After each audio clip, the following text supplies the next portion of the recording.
so graciously introduced me. I mean, I hope I can, live up to all of that. I just wrote a few things, a little rhyme to help you celebrate your Unity Day. I'm not going to tarry here. I know we're running a bit behind, so I'm just going to just say these few words, and other people will have a few things to say, and we'll go from there. Okay, here we go. First of all, I want to welcome you all to this Unity Day, and we're going to start. Friends and family, we've come to say, welcome all to Unity Day. We're here to unite together as one, to celebrate who we are and what we can become. Black, yellow, red, or brown, it matters not your hue. Unity being the key word here, and things that matter to you. Downtown, across town, it matters not your section. We're here today on one accord to move forward in one direction. Yes. Rich or poor, better or worse, it matters not your lot. Coming together for the good of this city is why we're at this spot. Yes. Doctor, laborer, teacher, maid, it matters not your vocation. Instead, what matters are your positive contributions to this city, this state, this nation. A city thrives when united. Together, there's nothing we cannot do. We must unite for the common good. I know this matters to you. We must unite for the sake of our children, for what they see they do. There's nothing wrong with hopes and dreams, for idle minds will lurk. Dream your dreams and shoot for the stars, but back them up with work. Okay? Of course, we know we're all human. We're bound to disagree. Nonetheless, we can be together and join in unity. Picture, if you will, swimming across a lake. Imagine the strength and the effort it takes. I can't get across if I'm holding you down. It simply won't work. We're both going to drown. So Bessemer, come together, unite and make this pledge. We must have unity and not a divisive wedge. We must unify no matter what it takes. Come together, Bessemer, and make this good city great. All right.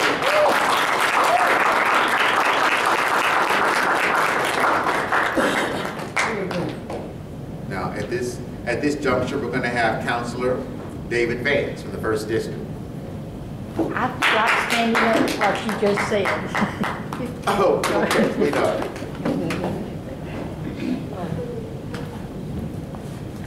Wasn't that a great form? Spurred I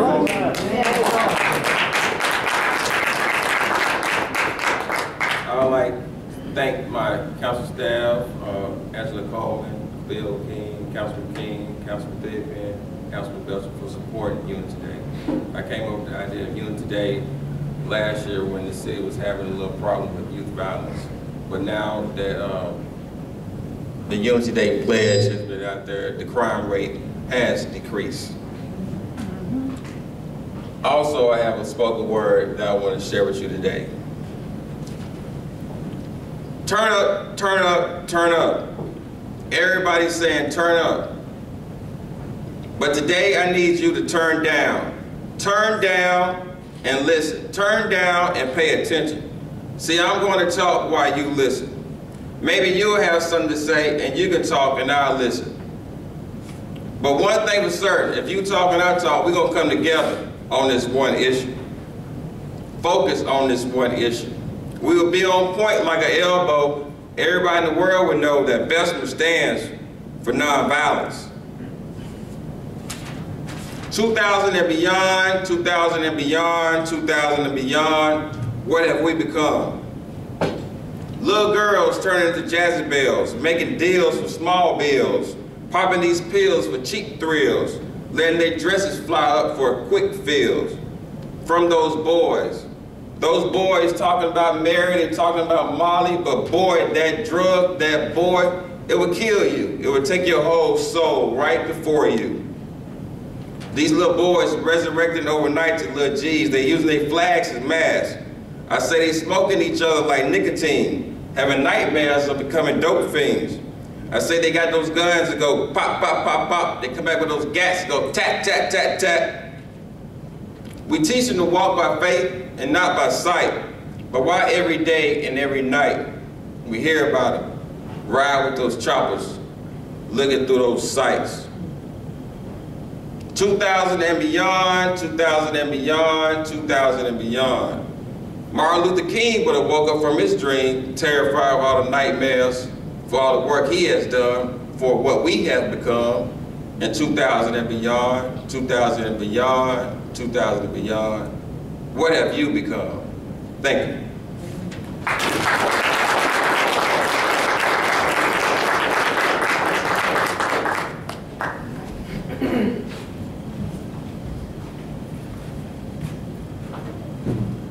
Thank you so much, David. We're going to give you another round of applause.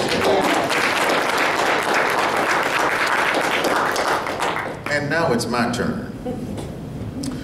I'd like to introduce our main speaker. I've known her for a very long time. I'm not going to say how long, but it's been a good while. We met in undergraduate school, Fisk University, Nashville, Tennessee. I have seen her blossom and grow into a wonderful woman, a wonderful mother, a wonderful member of her community. I have watched her social consciousness bloom. I have watched her passions blossom. I have witnessed her compassion and her dedication to various causes, including civil rights, especially so civil rights. Being the daughter-in-law of the late Hosea Williams, I'm sure you've heard of him. She is steeped in knowledge. She has a fiery presence, and most importantly, she's my friend, and I'm proud to know her. So I'd like to introduce to you Miss Keita Williams.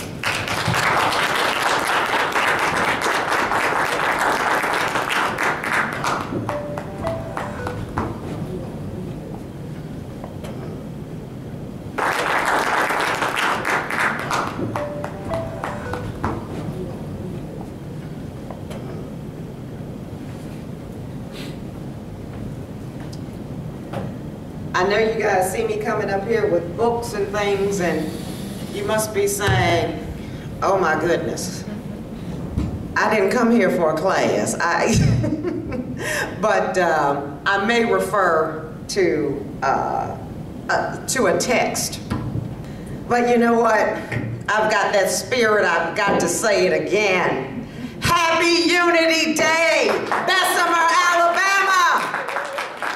Alabama is a progressive city. Bessemer, Alabama is moving in the right direction. The representation of the City Council present today are directly responsible for the resolution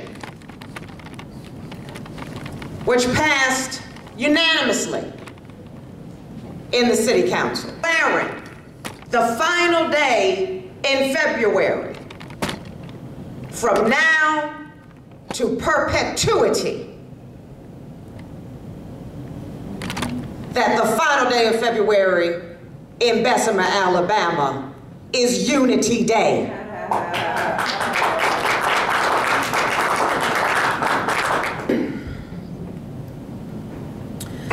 Again, I have to tell you that I'm very moved. I'm humbled. I'm honored to be here to celebrate this most historic day. You know, there are many cities in this nation that have not made the progressive move that Bessemer, Alabama has made. A commitment to unity in the community.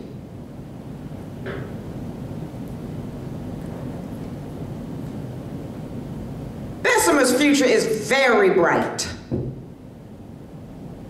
I want to say that again. Bessemer, Alabama's future is very bright.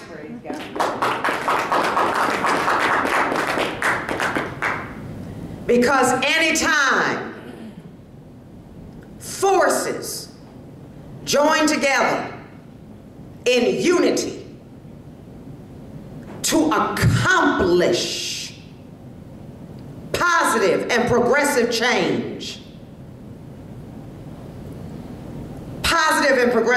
in their community, that community becomes a mighty force to reckon with. It becomes powerful. I know that we've gone through that formality before, but first I just have to, before he leaves the room, we need to give Councilor Vance a round of applause, as well as Councilor President Belcher, Councilor Thigpen, and Councilor King for committing their support to Unity Day. Thank you.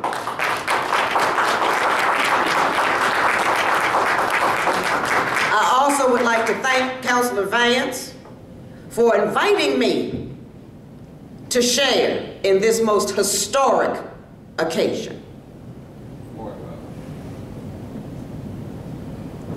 Thank you. When I say that the future of Bessemer is bright, I'm telling you what I know is possible.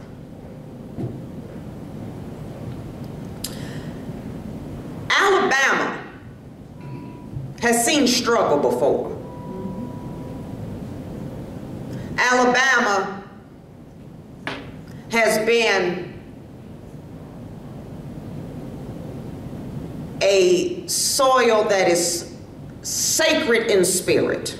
And when I say sacred in spirit, I mean that the very grounds on which we stand, these grounds were once the same footprints. They were the same, it was the same foundation in which people came together, black, white, yellow, brown, to cause positive and progressive change. There's something special about this state of Alabama. It's something special about the spirit of the people in Alabama. You know, many people feel that the civil rights movement of the 1950s and the 1960s would not have made history. It would not have evolved and occurred the way that it had it not been for Alabama. You know, I'm originally from Philadelphia.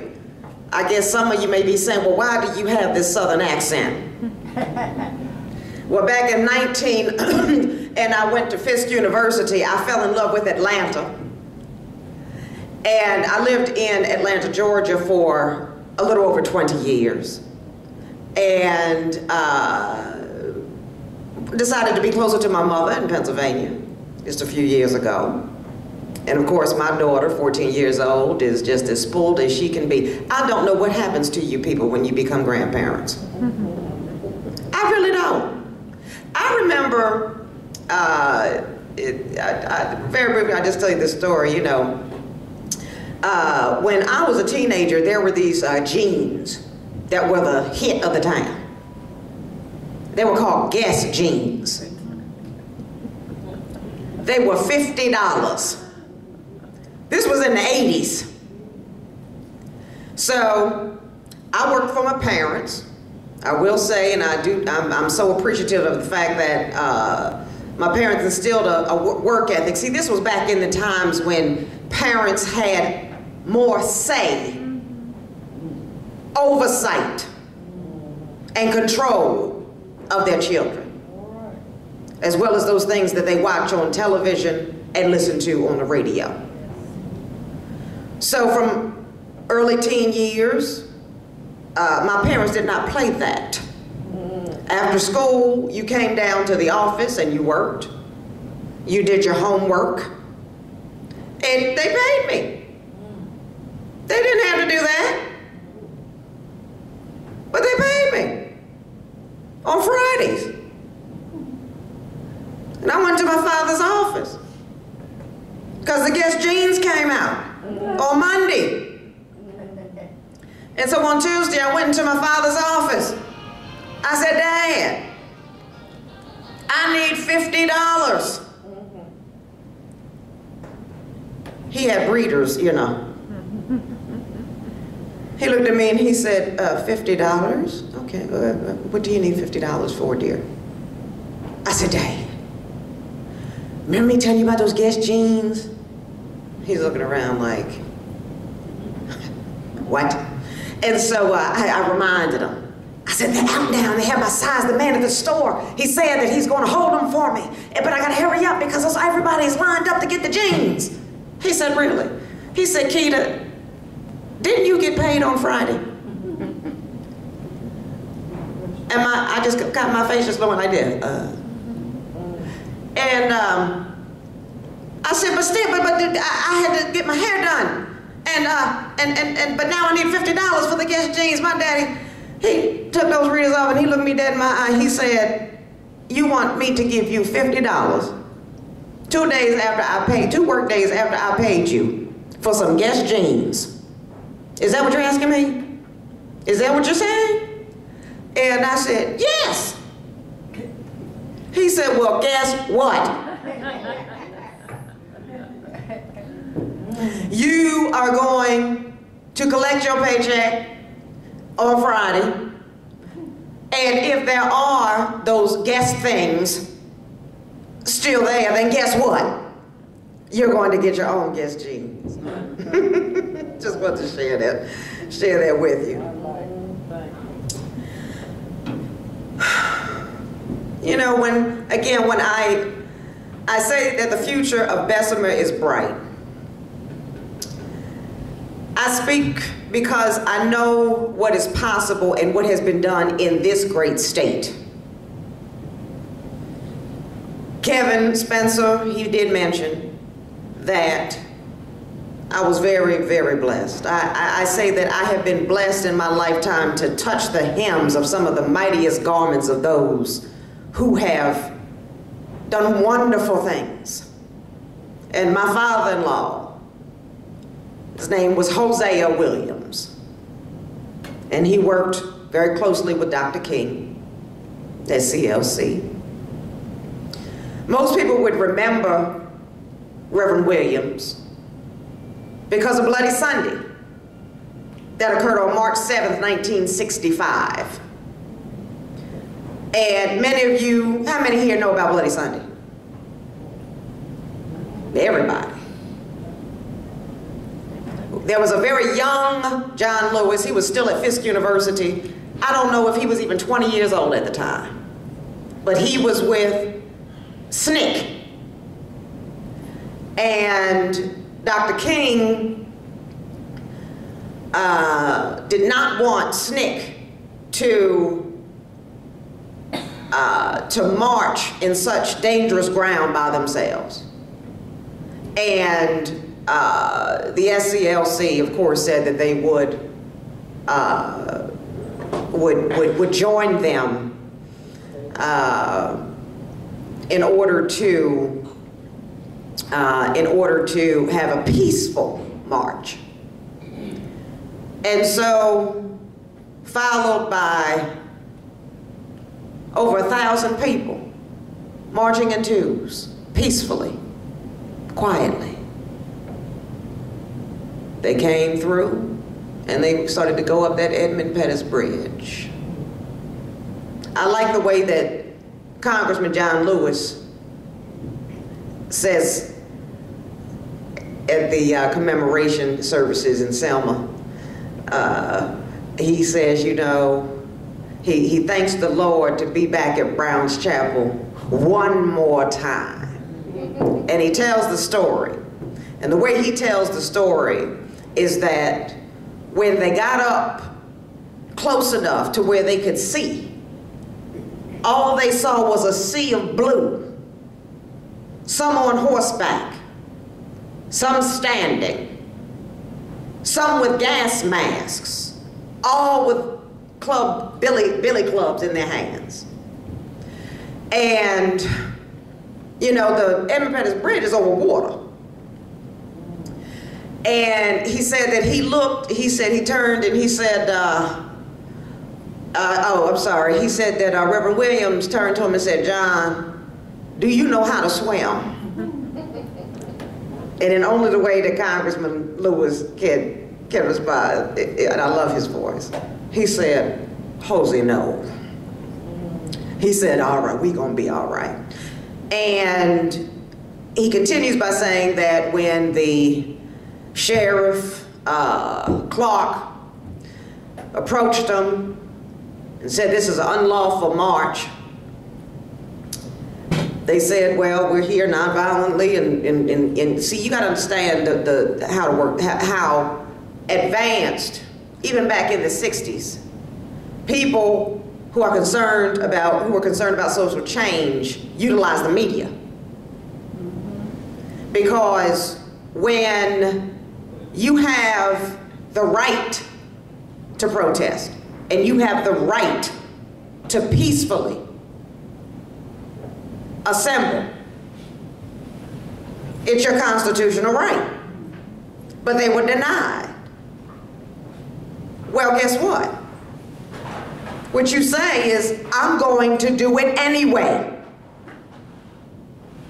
And so what happened is that that's exactly what they did. And when they heard about the controversy that Selma did not allow this march, but the people are coming and all these kinds of things, cameras came from all over.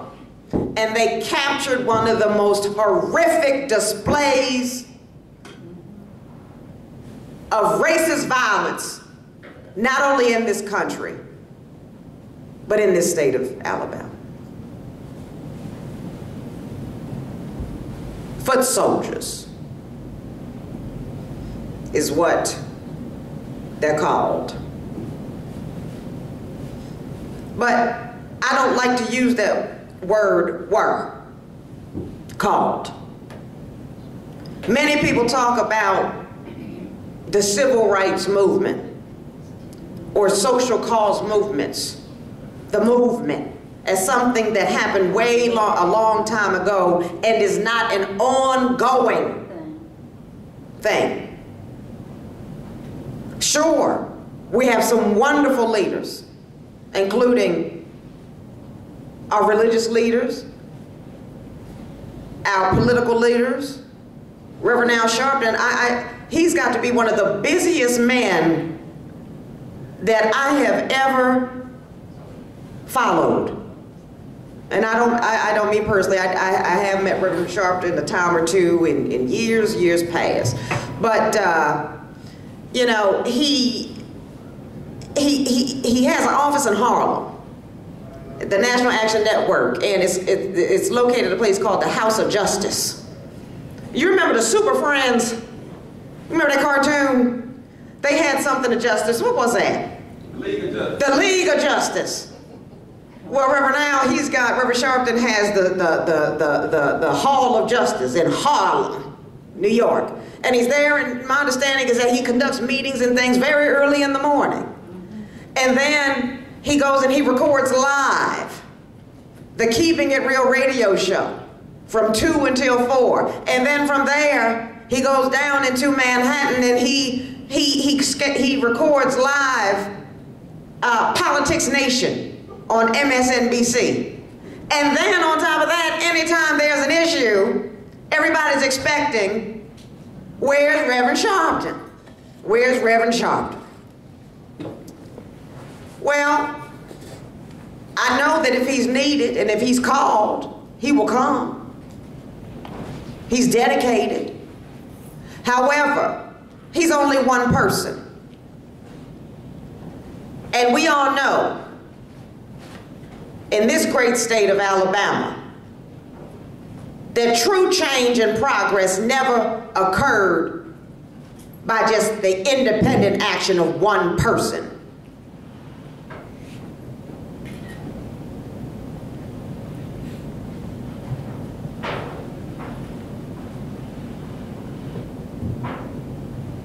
Neither I, nor her, or him, or her, or her, or him, can independently do what is necessary to polish and shine this city of Bessemer into the new marveled city. Only together can the Bessemer community make that occur. That's unity. Sure, today we're celebrating Unity Day. And I think that that's wonderful. Again, I said very progressive. Many cities have not even made that step. However, unity, in order to achieve true unity, it is a day in, day out, continuing commitment. And one of the commitments that I ask for everyone here today, there is an actual pledge of unity that is on the city's website. And I will read it to you in a few moments. But you can actually go online and make you can pledge, you can sign the pledge of unity. And I think that it would be a good idea that for Unity Day 2015, all of those Bessemer community members who made that pledge are recognized by this city as being